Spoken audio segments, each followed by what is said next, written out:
ব্যক্তি থেকে পরিবার, সমাজ থেকে রাষ্ট্র, দেশ থেকে বিশ্ব সবকিছুর চালিকাই রাজনীতি। তাই রাজনীতির 10 দিক নিয়ে রাজকাহন নিবেদন করছে জি25 ইস্পাত। সাথে আছি আমি তাসনুভা তন্নি। গত বছরের 5 অগাস্ট ফ্যাসিস্ট হাসিনা সরকারের পতনের পর মব নামে একটি শব্দের সাথে নতুন করে পরিচিত হয়েছে বাংলাদেশের মানুষ, যার অর্থ উত্তেজিত বা উচ্ছৃঙ্খল জনতা। এই মবের নামে সংঘটিত হচ্ছে লুটপাট, হেনস্থা, নানান রকম অপরাধমূলক কর্মকাণ্ড। রাজনীতিবিদ, পুলিশ, শিক্ষক, আইনজীবী, চিকিৎসক থেকে শুরু করে চোর, ডাকাত, ছিনতাইকারী সহ নানা শ্রেণী পেশার মানুষ মবের শিকার হচ্ছেন। পারিবারিক বিষয়েও শুরু হয়েছে মব ভায়োলেন্সের প্রয়োগ। সরকারের পক্ষ থেকে বারবার মবের বিরুদ্ধে শক্ত অবস্থানের কথা বলা হলেও মব জাস্টিস বন্ধ হচ্ছে না, যার সর্বশেষ উদাহরণ সাবেক প্রধান নির্বাচন কমিশনার KM নুরুল হুদা। আইন ও সালিশ কেন্দ্র এর এক প্রতিবেদন বলছে, গত 10 মাসে সারা দেশে মবের শিকার হয়ে 174 জন মারা গেছেন।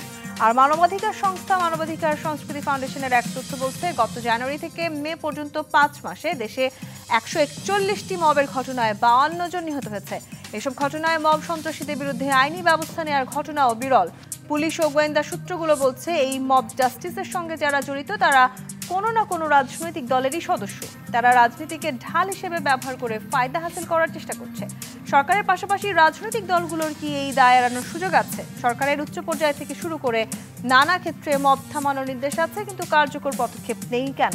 এছাড়া মব ষড়যন্ত্র না নিয়ন্ত্রণহীনতা, এসব নিয়ে আলোচনায় আজ রাজকাহন স্টুডিওতে আছেন বিএনপির কেন্দ্রীয় নির্বাহী কমিটির সদস্য ও সাবেক শিক্ষা প্রতিমন্ত্রী ডক্টর আ.ন.ম এহসানুল হক মিলন, আছেন জাতীয় পার্টির অতিরিক্ত মহাসচিব ও সাবেক সংসদ সদস্য ব্যারিস্টার শামীম হায়দার পাটোয়ারি, এবং আছেন এবি পার্টির সাধারণ সম্পাদক ব্যারিস্টার আসাদুজ্জামান ফুয়াদ।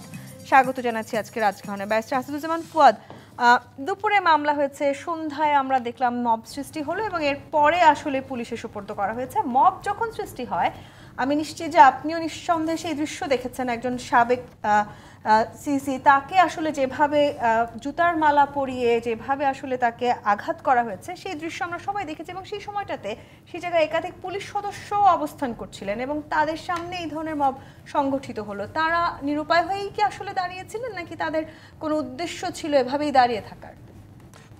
ধন্যবাদ। আপনি আপনার ইন্ট্রোতে পড়ছিলেন যে মব শব্দের সাথে আমরা পরিচিত হয়েছি গত 5 তারিখের পরে। বাংলাদেশে গত আওয়ামী 16 বছরে আমরা একটা স্টেট স্পন্সার্ড মব স্টেটে ছিলাম, রাষ্ট্রীয় স্পন্সর করা একটা স্টেটে ছিলাম। এবং এক্সাম্পল দেই, দেখবেন যে বিএনপি, জামাত, শিবির, ছাত্রদল, হেফাজত ধরার ক্ষেত্রে ছাত্রলীগ, যুবলীগ বাড়িতে বাড়িতে গিয়ে লোকজন ধরে নিয়ে আসছে না, পিটায়া, টেনে হিসড়ে, তারপরে টাইনা, আপনার লুঙ্গি পেঁচায়া, দড়ি দিয়া টানা হেঁচড়া করে করে পিটায়া, তারপরে হচ্ছে সোপর্দ করেছে।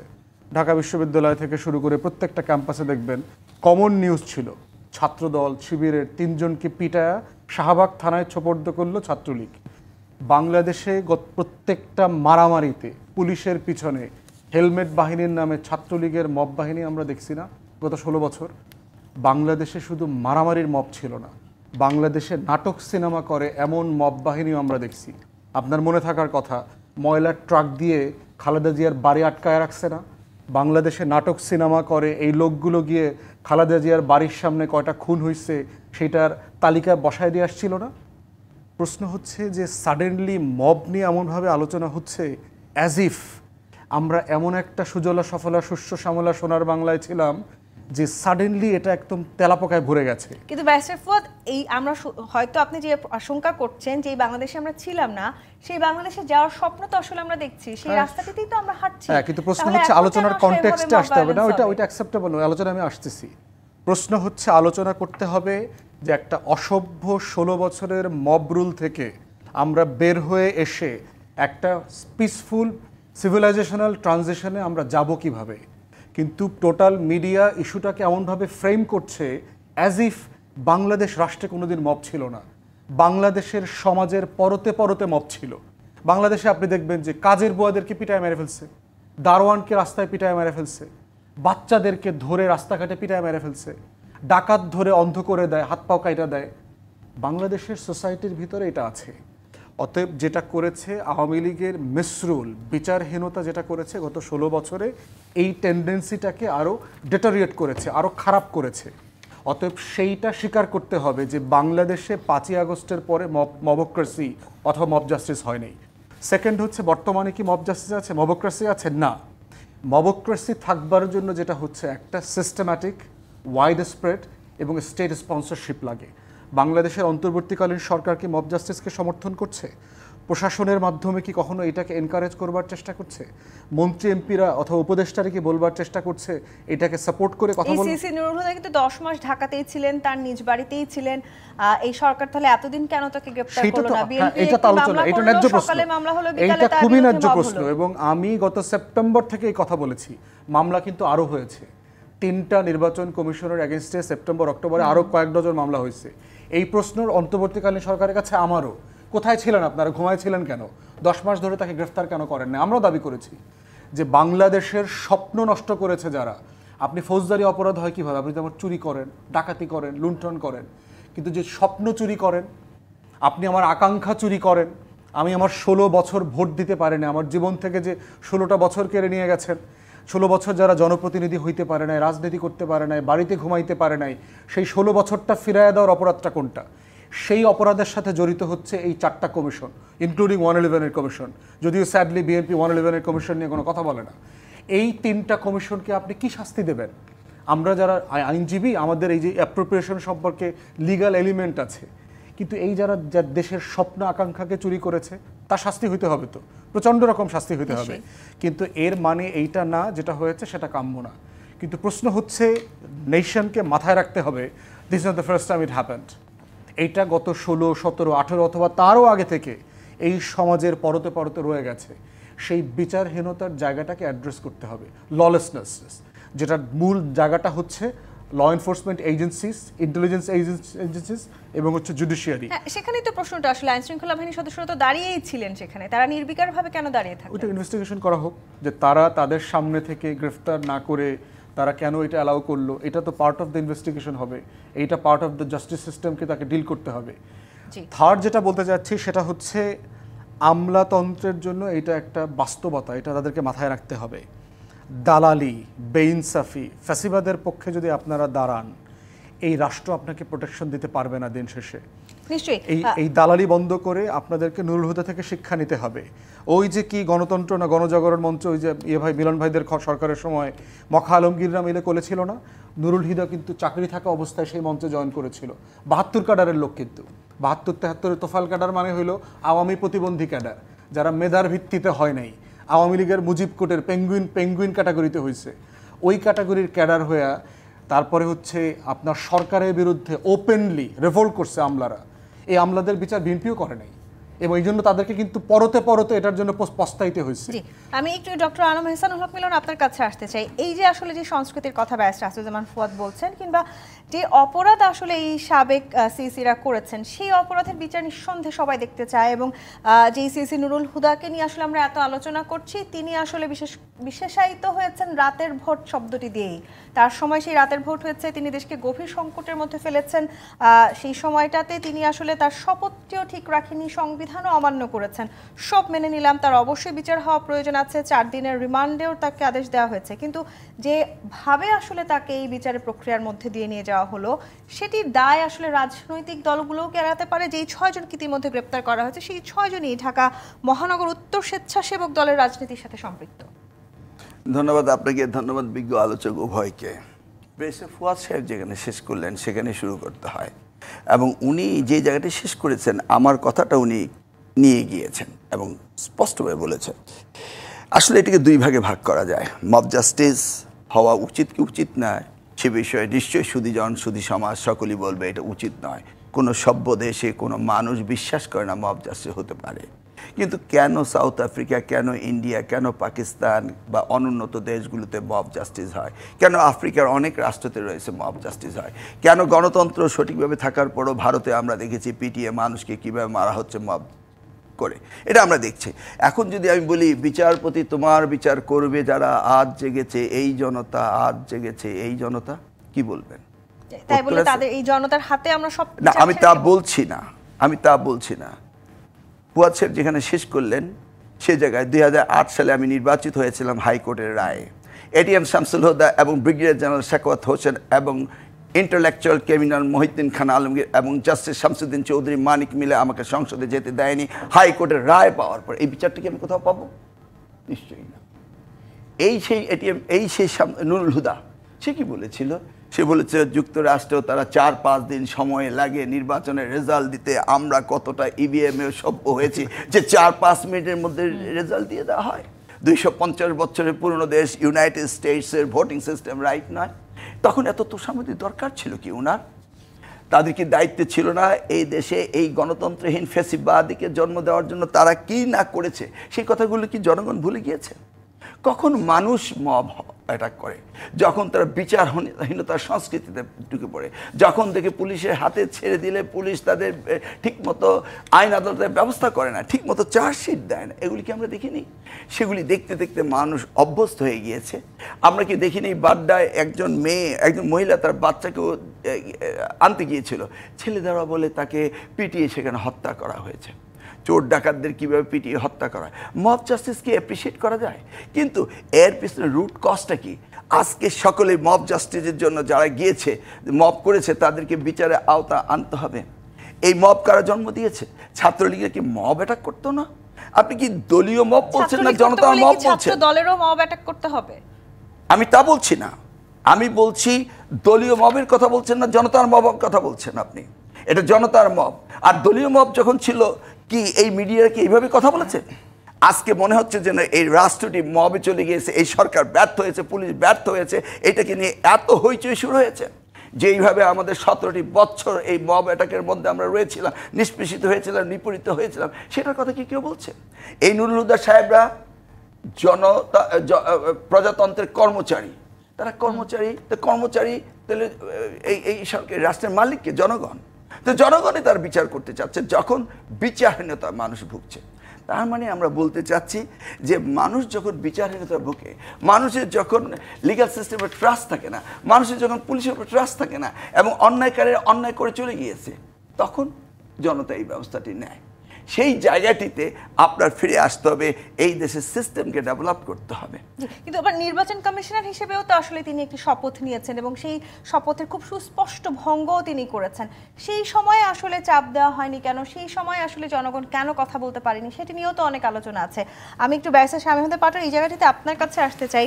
আপনি আইনের মানুষ, কাঠগড়ায় দাঁড়িয়ে থাকা অবস্থায় নুরুল হুদার কাছে জানতে চাওয়া হয়েছিল তিনি শপথ ভঙ্গ করেছেন কিনা। তিনি খুব সুস্পষ্টভাবে না শব্দ বলেছেন এবং তিনি বলেছেন মাননীয় আদালত আমি কোনো শপথ ভঙ্গ করিনি।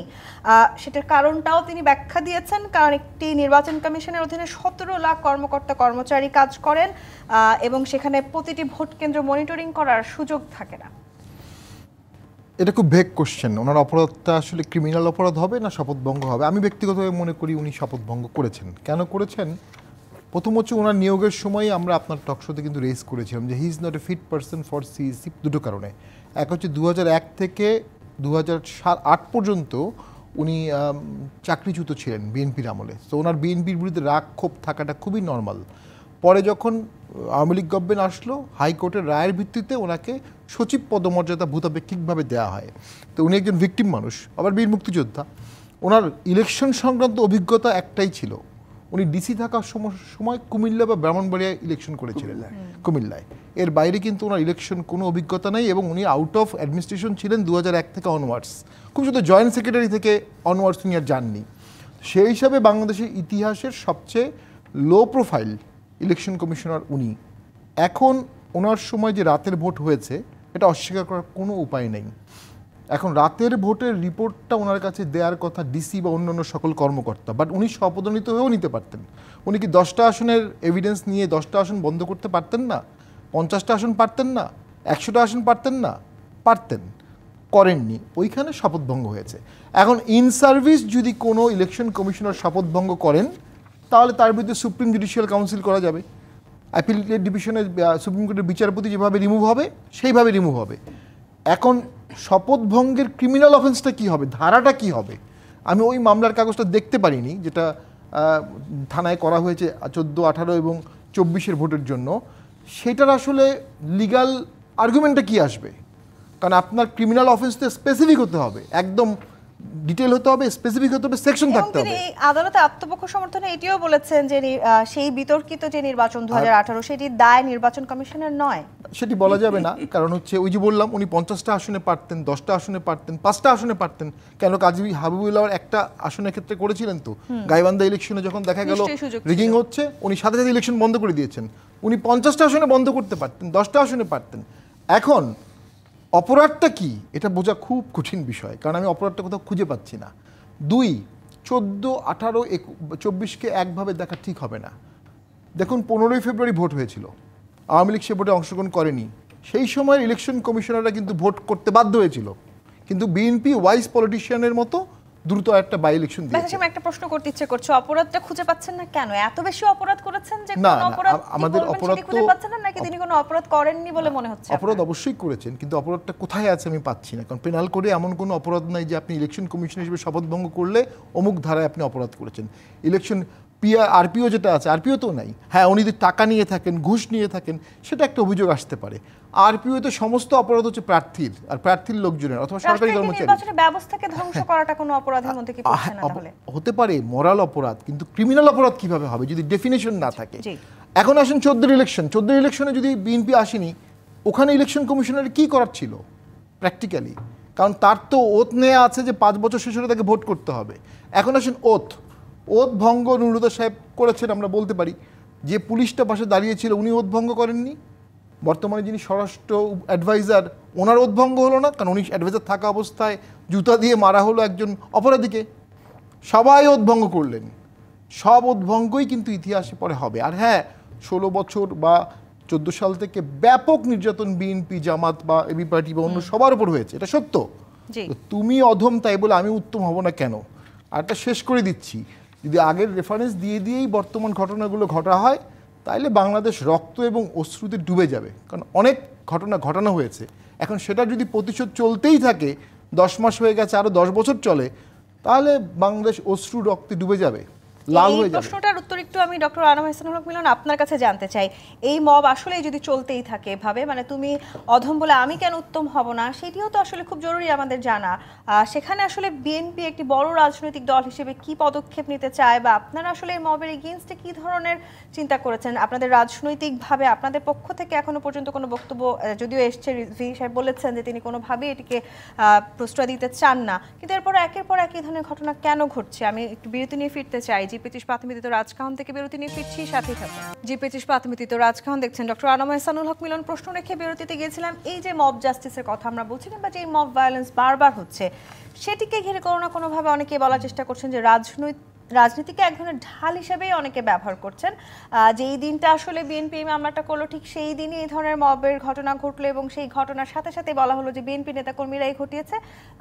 এখন যদিও পুলিশের কাছে সেটার বিষয়ে প্রমাণ আছে, কিন্তু ওই সময়টাতে তো ছিল না। তার মানে আপনার কি মনে হচ্ছে কোথাও না কোথাও কেউ না কেউ আসলেই ফায়দা হাসিল করার চেষ্টা করছে? আপনার প্রশ্নে মনে হয় আপনি তীরটা বিএনপির দিকে ছুটছেন, যে বিএনপি যেদিন মামলা করলো সেদিনেই তার মব অ্যাটাক হলো।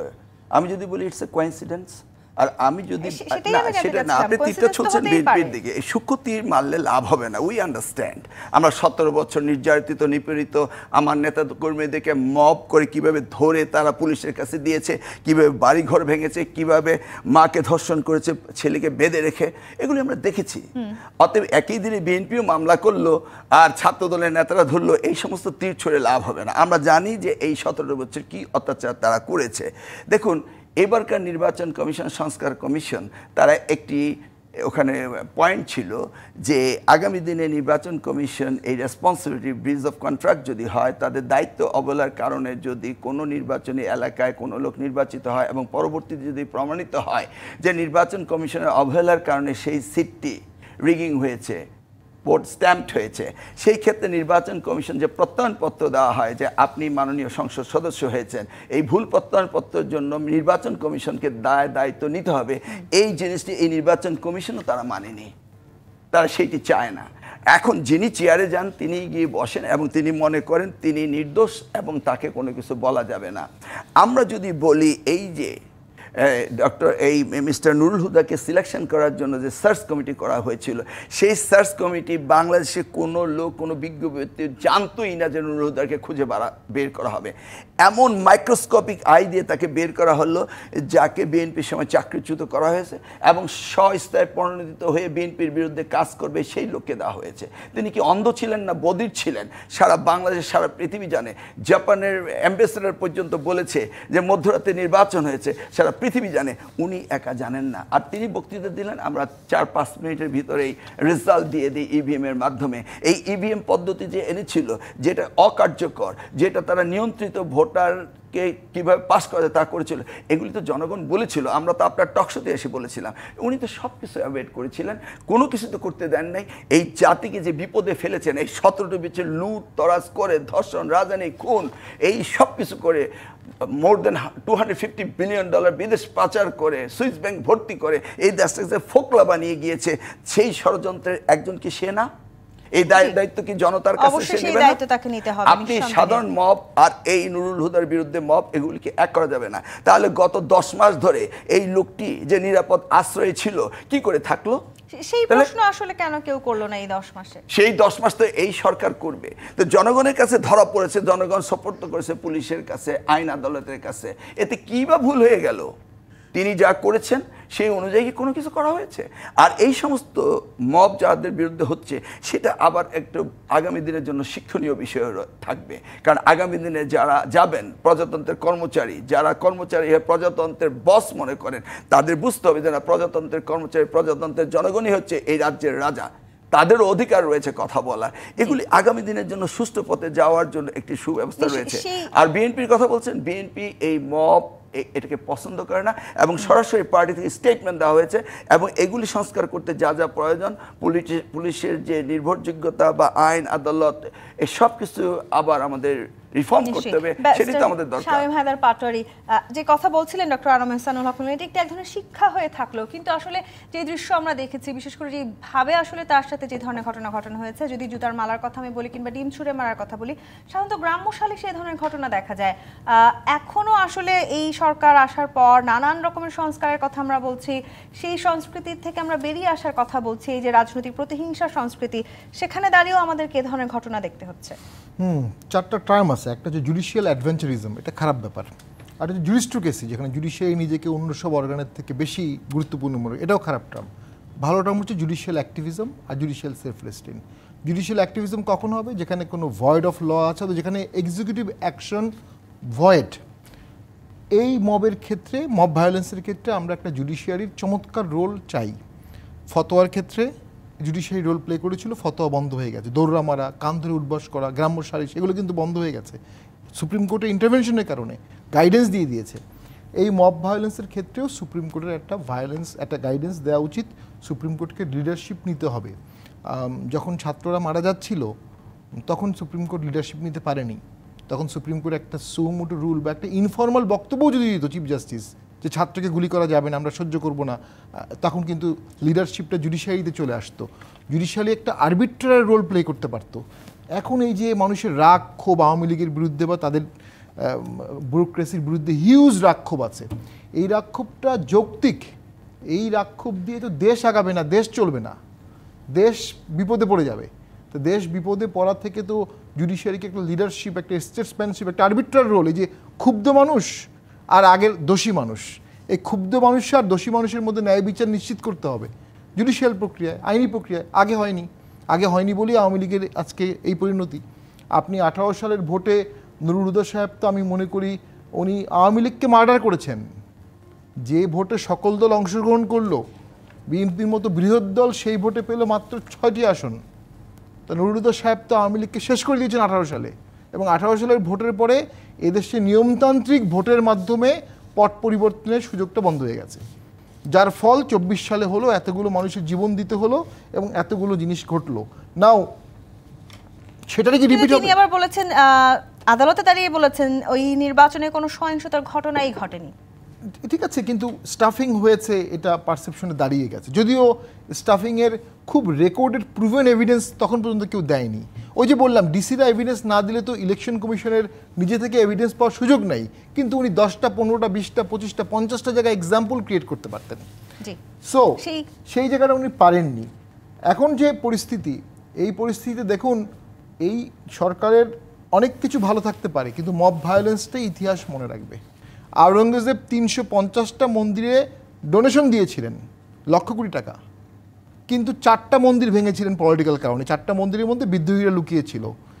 এখন পর্যন্ত ইতিহাস আওরঙ্গজেবকে মন্দির ভাঙার রাজা হিসাবেই দেখছে, হিন্দুত্বরা। এই জায়গাটিতে ব্যারিস্টার আসিফুজ্জামান ফুয়াদ, আপনার কাছে একটু আসি। তাহলে এই যে 10 মাস ধরে এই 3 জন সাবেক নির্বাচন কমিশনার বহাল তবিয়তে ঢাকায় নিজেদের বাড়িতেই অবস্থান করছিলেন, সেই সময়টাতে আসলে কেন এই অন্তর্বর্তী সরকার গুরুত্ব দিল না? কেন তখন তারা নিজেরা আসলে স্বপ্রণোদিত হয়ে তাদেরকে কোনো আইনি ব্যবস্থার মধ্যে দিয়ে নিয়ে গেল না? আর আমি ধরে নিলাম যে উনি নিঃসন্দেহে উনি যে ধরনের কাজ করেছেন, গণতান্ত্রিক ধারা ভঙ্গে ওনাদের যে অবদান ছিল, সেখানে তাদের হয়তো আইনি প্রক্রিয়া গেলে সর্বোচ্চ শাস্তিটি হওয়া উচিত। কিন্তু যেভাবে আসলে হচ্ছে, সেই মব জাস্টিস যদি আসলে আমরা জনগণের হাতে ছেড়ে দিই, সেটি আদৌ কখনো কোনো দৃষ্টান্ত হয়ে থাকবে কি? প্রথম কথা হচ্ছে যে বাংলাদেশে মবক্রেসি বলতে সিস্টেম্যাটিক কিছু নাই, আসলে আছে, যেটা এর আগে আপনাকে বলেছি। কিন্তু গত 10 মাসে খুব সিস্টেম্যাটিক মবক্রেসি হয়েছে, সেটা বলবার সুযোগ নাই। মাথায় রাখতে হবে যে আমাদের ইনস্টিটিউশনগুলো ভেঙে কোথায় চলে গেছে। অন্তর্বর্তীকালীন সরকার যে সময়টাতে দায়িত্ব নিয়েছে, আপনার মনে আছে সপ্তাহের পর সপ্তাহ থানাগুলোতে পুলিশ ছিল না। বাংলাদেশে প্রধান বিচারপতি সহ অ্যাপিলেট ডিভিশনের বিচারপতিরা পালায়ে চলে গেছে। সেই বাস্তবতায় বুঝতে হবে যে আমাদের law enforcement agencies, intelligence agencies, everything has been broken into pieces. তো সেই জায়গাগুলোতে দেখতে হবে যে আমাদের বিচারহীনতার যে রিয়েলিটি তৈরি হয়েছে, সরকারগুলো যেভাবে সাকসেসিভলি এগুলোকে প্রমোট করেছে, সেই জায়গাগুলোতে গভর্নেন্স দিয়ে এটাকে অ্যাড্রেস করতে হবে। এগুলো কোনোভাবে কাম্য না, কিন্তু কেন হচ্ছে সেটার কনটেক্সটগুলো বিবেচনায় নিতে হবে। সাডেনলি যেন মনে না হয় যেটা আগে কখনো ঘটে নাই, এখনই শুধু ঘটছে, এবং এখনই এটা এত বেশি পরিমাণ ঘটছে যেটা এখন আমাদেরকে অ্যাড্রেস করতে হবে। সাডেনলি অন্তর্বর্তীকালীন সরকার সব কিছুর জন্য দায়ী।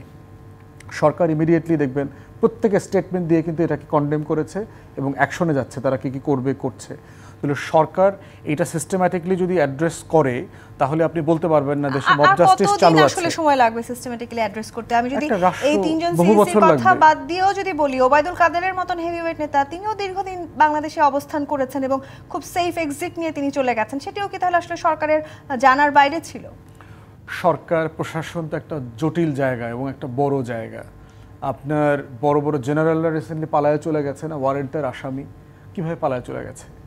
এখন প্রশ্ন হচ্ছে যে সরকার তো একটা বড় জটিল জায়গা। এটা আপনি যদি মনে করে থাকেন যে 20-22 জন অ্যাডভাইজার, ইন্টারিম অ্যাডমিনিস্ট্রেশন ক্ষমতার একমাত্র ভরকেন্দ্র না। একটা রাষ্ট্রে ক্ষমতার অনেকগুলো ভরকেন্দ্র থাকে। সিভিল মিলিটারি অ্যাডমিনিস্ট্রেশন আছে, এজেন্সিজ আছে, পাওয়ারফুল লোক আছে বিভিন্ন জায়গাগুলোতে, গোয়েন্দা সংস্থা আছে। এর প্রত্যেকটাকে প্রাতিষ্ঠানিক আকার দিতে হলে রাষ্ট্রকে লম্বা সময় ধরে একটা গণতান্ত্রিক মূল্যবোধ চর্চা করতে হয়। আমরা বারবার এই জায়গাতে হোঁচট খেয়েছি। আপনি এর আগে শামীম ভাইকে জিজ্ঞেস করছিলেন যে অপরাধের শাস্তির ব্যাপারে সংবিধানের সম্ভবত, আমি সংবিধান বিশেষজ্ঞ না, সম্ভবত আর্টিকেল 66-এ সংসদ সদস্যরা যদি শপথ ভঙ্গ করে এই ব্যাপারে একটা প্রভিশন আছে। আর তৃতীয় তফসিলে আর সম্ভবত 126-এ একটা প্রভিশন আছে যে আইন যদি শপথবদ্ধ কর্মকর্তারা যারা আর কি, রাষ্ট্রপতি, প্রধানমন্ত্রী, তারা যদি এটা করেন তাহলে সেটা সংবিধান লঙ্ঘন বলে গণ্য হবে। এখন প্রশ্ন হচ্ছে লঙ্ঘন বলে গণ্য হবার পরে কি হবে? সেই জায়গাটা সম্ভবত আমাদের আইনে পরিষ্কার না। বাট সার্টেনলি যেহেতু এটা একটা কমন ল বেসিস, আমরা জুরিসপ্রুডেন্স ফলো করি, সেখানে জাস্টিস, ফেয়ারনেসের একটা ওয়াইডার ইন্টারপ্রিটেশনের সুযোগ আমাদের জুরিসপ্রুডেন্সে আছে। সেই জায়গাতে সাডেনলি আমাদের কোর্ট এইটাকে অ্যাড্রেস করতে পারবে এবং এটা কনস্টিটিউশনাল কোর্ট করতে পারবে। আমাদের যদি ধরেন রিট বেঞ্চ সকল যদি বলি, অথবা যদি কনস্টিটিউশনালি স্পেশালি কনস্টিটিউট বেঞ্চ করা হয়, যেহেতু এটা একটা এক্সট্রাঅর্ডিনারি ম্যাটার, এক্সট্রাঅর্ডিনারি বেঞ্চ বসতে পারে, চিফ জাস্টিস যদি বলেন। আর ফৌজদারি অপরাধের জায়গায় নেওয়াটাকে এটা খুব জটিল হয়ে যাবে আর কি, তখন এটাকে মিসক্যারেজ অফ জাস্টিসের দিকে চলে যাবে, যে আপনি ইনসাফ করতে গিয়ে একটা অন্য ধরনের বেইনসাফি কায়েম হবে। এই জন্য নুরুল হুদা থেকে শুরু করে প্রত্যেকটা কমিশন, সংশ্লিষ্ট নির্বাচন কর্মকর্তা, প্রশাসনিক কর্মকর্তা, রিটার্নিং কর্মকর্তা, যারা যারা যে অপরাধে জড়িত তাদের শাস্তি হবে। কিন্তু নতুন বাংলাদেশে আমরা যেটা কামনা করি বেইনসাফি, অফকোর্স বেইনসাফি যেন না হয় এই জায়গাটা এখন আমাদের আসলে মাথায় যারা রাখতে হবে। নির্বাচন কমিশনে আছেন তাদেরকে নিয়েও অনেক আলোচনা আছে, বিশেষ করে যে নতুন রাজনৈতিক দলটি আছে এনসিপি ব্যাসে শামীম হায়দার পাটোয়ারি, তাদের অনেক শঙ্কা আছে এই নির্বাচন কমিশনে যারা আছেন তারা অনেকেই হয়তো বিএনপির হয়ে কাজ করছেন এবং তাদের হাত ধরে হয়তো বিএনপির মতো করে আওয়ামী লীগের অনেক নেতাকর্মী এবারে নির্বাচনে ফিরে আসতে পারেন। এই যে আবারও পাল্টাপাল্টি এবং নির্বাচন কমিশনের ওপরে যে আস্থাহীনতা, সেখান থেকে আদৌ আমরা বেরিয়ে আসতে পারবো কিনা, আমি এই প্রশ্ন রেখে আরেকটি বিরতিতে যেতে চাই। জি25 প্রাথমিক রাজকাহন থেকে বিরতি নিয়ে ফিরছি, সাথেই থাকুন। আমন্ত্রণ আরও একবার জি25 প্রাথমিক রাজকাহনে ব্যারিস্টার শামীম হায়দার পাটোয়ারি। এখন আসলে যে নির্বাচন কমিশন আছে যাদের অধীনে আসলে আমরা বাংলাদেশের ইতিহাসে সবচাইতে সুষ্ঠু এবং অংশগ্রহণমূলক নির্বাচন প্রত্যাশা করছি, তাদেরকে নিয়েও অনেক আলোচনা আছে। বিশেষ করে নতুন যে রাজনৈতিক দল আত্মপ্রকাশ করতে যাচ্ছে এনসিপি, তারা শঙ্কা করছেন এই নির্বাচন কমিশনে বিএনপির নেতাকর্মীরা বসে আছেন, বিএনপির লোকজন বসে আছেন, তারা যে করেই হোক আসলে বিএনপিকে জেতাতে চান। এই কথাটা কিভাবে সত্য হয়? কারণ হচ্ছে যখন নির্বাচন কমিশনারদের নিয়োগ হয়েছে তখন দেশের চালিকা শক্তি এনসিপির বিপ্লবী ছাত্ররাই ছিল, বিএনপিরও প্রভাব ছিল। আমি মনে করি ইলেকশন কমিশনে এখন বিএনপি, জামাত, এনসিপির লোকই আছে, নিরপেক্ষ লোক নাই। মানে স্বাভাবিক বিচারে যেহেতু একটা রিজিম চলে গেছে, এই রিজিমের বাইরের লোকজনকে নিয়ে ওখানে করা হয়েছে, সেখানে আপনি নিরপেক্ষ কিভাবে পাবেন? 17 বছর যারা সাফার করেছে, অ্যান্টি আওয়ামী লীগ ছিল, ন্যাচারালি তারাই ওখানে গেছে। তারা নিরপেক্ষ বলার কোনো সুযোগই নাই, তবে শপথ নিয়েছে তারা। এখন নিরপেক্ষ হতে পারেন, সেটা সামনে কোষ্ঠী পাথরে বোঝা যাবে। একটা জিনিস হচ্ছে, সারা দেশে যেভাবে বিএনপির কাঠামোগতভাবে শক্তি আছে, এই শক্তি দিয়ে বিএনপি যেমন সুষ্ঠু ভোট করতে পারবে, বিএনপির অসুষ্ঠু ভোট করার পূর্ণ ক্ষমতা আছে। বিএনপির এই অসুষ্ঠু ভোট প্লাস পপুলারিটির কাছে এনসিপি নচ্ছি। কিন্তু এখন আইন শৃঙ্খলা বাহিনীর যে অবস্থা, সেখানে আসলে এই অসুষ্ঠু ভোটের পথে আমরা কতখানি হাঁটছি? ইলেকশন কমিশন এবং সরকার এবং ইলেকশন কমিশন গত 10 মাসে ইলেকশনের জন্য কোনো কাজ করেনি। ইলেকশন বাদে বাকি যত কাজ আছে সব করার চেষ্টা করেছে। একটা জাতিকে, একটা দেশকে, একটা সরকারকে, একটা কাঠামোকে ইলেকশনমুখী করতে গেলে কী কী করতে হবে সেদিকে তারা হাঁটেনি। আমি মনে করি এই ইলেকশন কমিশন এখন পর্যন্ত তার স্বাতন্ত্র অবস্থান দেখায়নি। ইলেকশন করতে গেলে তাকে স্বাতন্ত্র অবস্থান দেখাতে হবে। ইলেকশনের ভূমিকার কথাও কিন্তু বলেছেন নির্বাচন কমিশনার। হ্যাঁ, এবং সরকারের বাইরে গিয়ে ইলেকশন কমিশন কিছু করতে পারে না। ইলেকশনের ডেট তো সরকারের মুখ দিয়ে বের হওয়ার কথা না, ইলেকশনের ডেট বের হবে ইলেকশন কমিশনের মুখ থেকে। তবে ইন্টারনাল ডিসকাশন করতে হবে, কারণ সরকার ছাড়া তো পারবে না। ব্যারিস্টার আসাদুজ্জামান ফুয়াদ, এক ধরনের ষড়যন্ত্র কিংবা নিয়ন্ত্রণহীনতার কথা আসলে অনেকেই বলার চেষ্টা করছেন এই মব জাস্টিসকে কেন্দ্র করে। যদি আইন শৃঙ্খলা বাহিনী এই মুহূর্তে নিয়ন্ত্রণের মধ্যে না থাকে, কিংবা আসলে যে ধরনের পরিবেশের কথা আসলে আমরা প্রত্যাশা করছি নির্বাচনকে কেন্দ্র করে, সেই পরিবেশ যদি তৈরি হয়ে না থাকে, তার মানে কি এবারের সামনের যে নির্বাচন, সেই নির্বাচনে আমরা আরো অনেক বেশি মব দেখতে যাচ্ছি? না, আমি তা মনে করি না। নির্বাচন নিয়ে ক্রেডিবিলিটি কোশ্চেন রেজ করবার সুযোগ আছে, সেটা আপনি ভিন্ন আলোচনা। কিন্তু নির্বাচনকে কেন্দ্র করে প্রচুর মব হবে তা না। বাট ইলেকশন ভায়োলেন্স তো বাংলাদেশের কাঠামোগত সমস্যা আছে। কোন নির্বাচন কমিশনই এই গ্যারান্টি দিয়ে বলতে পারবে না যে অ্যাবসলিউটলি ইলেকশন ভায়োলেন্স হবে না। কারণ গণতন্ত্রটা শুধু নির্বাচনী কাঠামোর মধ্যে না, মানুষ, ভোটার যারা নির্বাচন করছেন প্রার্থী, তাদের মনস্তত্ত্বেও গণতান্ত্রিক মূল্যবোধ থাকতে হবে। আমাদের সমাজের ভিতরে আমাদের নির্বাচনী আয়োজন যারা করেন, যারা অংশগ্রহণ করেন, তাদের মনস্তত্ত্বে গণতান্ত্রিক মনস্তত্ত্ব এখনও তৈরি হয় নাই। অতএব সেই জায়গাটাতে আপনি কখনোই এই গ্যারান্টি দিতে পারবেন না যে ইলেকশন ভায়োলেন্স হবে না অথবা এলাকাভিত্তিক মারামারি হবে না। তো সেখানে হচ্ছে, আর নির্বাচন কমিশনের আলোচনা হচ্ছে, নির্বাচন কমিশনের অনেক কর্মকর্তার কিছু মন্তব্য এবং পার্টিকুলারলি ঢাকা মহানগরী দক্ষিণের মেয়রকে কেন্দ্র করে তাদের যে রোল, সেটা তাদেরকে যথেষ্ট সমালোচনার মুখোমুখি করেছে এবং সেই জায়গায় তাদের রোলটা আরও জেনুইন ছিল কিনা। দ্বিতীয় হচ্ছে, নির্বাচন সংস্কার বিষয়ক যে কমিশন যে পরামর্শগুলো দিয়েছে, এমন অনেক সংস্কার পরামর্শ এই নির্বাচন কমিশন নিতে অস্বীকার করছে। তারা বলছে এটা পরবর্তী নির্বাচিত সরকার আসলে পরে এগুলো মান্য করা হবে। তাহলে সেক্ষেত্রে ভালো নির্বাচন করবার জন্য যে আয়োজন, যেই এঙ্গেজমেন্ট, যে ডিসাইসিভনেস থাকা দরকার, সেইটা এখন পর্যন্ত তারা সাফিসিয়েন্টলি দেখাতে পারে নাই। প্রশ্ন হচ্ছে দেখাবে কীভাবে, কোনো নির্বাচন তো হয় নাই। সেজন্য আমি বারবার প্রস্তাব করেছি এই নির্বাচন কমিশনের অধীনে একটা কোনো না কোনো স্থানীয় প্রশাসনিক ইউনিটের একটা নির্বাচন হওয়া উচিত। কারণ বাংলাদেশ 2001 সালের পরে কোনো ভালো নির্বাচন দেখে নাই। বাংলাদেশের প্রশাসন ভালো নির্বাচন করতে ভুলে গেছে। ইঞ্জিনিয়ারিং দেখেছে, 2008-এর ইলেকশন ইঞ্জিনিয়ারিং দেখেছে, 2014-তে একদলীয় নির্বাচন দেখেছে, 2018-তে রাতের ভোটের নির্বাচন দেখেছে, 24-এর ডামি নির্বাচন করেছে।